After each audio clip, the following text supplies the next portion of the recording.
سیدی زرو به من نشون داد. خیلی تاثیرگذار بود، خیلی خوشحال شدم. بعد یه جزوهی با کردم، گفت هدف خندم گرفت، مخصوصا موقعی که گفت لیست اهداف تو بنویس. نوشتم که خب یه ماشین پرای 3 قسطی نمیدونم $1000 داشته باشم، پول پیش یه جا بدم، ماهی $100 هم اجارهشو بدم. بعد واسه اینکه دعوام نکنم نوشتم سفر زیارتی حج برای پدر و مادرم، خریدن گوشی موبایل برای خواهرم، دیگه چند تا چیز نوشتم که بگن خب لیست هدف دعوام نکن. بعد گفتم خب لیست تو بنویس، لیستمو نوشتم و گفتم خب پرزنتاتو بذار. حالا نشستیم به اون شکلی که باید انتخاب می‌کردیم، انتخاب کردیم، مشورت کردیم، قرار شد که پرزنتامو بذارم. زنگ زدم به جمشید شاملو، یکی از دایرکتام که بالاسری شماست.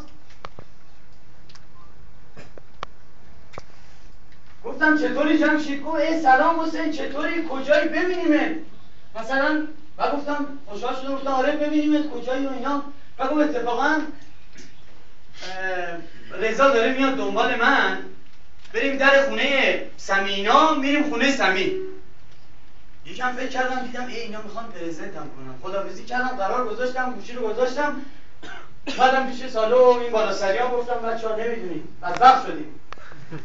اینجوری که این با من حرف زد معلوم بود که میخواست پرزنتم کنه. یکم دلداری کردن، گفتن نداره برو ببین چیه خبره مثلا، برو اینا. رفتم اونجا سلام علیک کردم. این 3-4 تا بچه‌ای بودن که از قبل میشناختم، همه رو میشناختم. سلام علیک کردیم و گفت که یه دروغ هم گفتم که آره ماشین خریدم که اگر خواستم پرزنتم کنم بگم بابا من تعادلم بالاست مثلا. من ماشینم خریدم، اونا گفتن خب مبارک باشه بکو، گفتم خب هنوز تحویلش نگرفت. بعد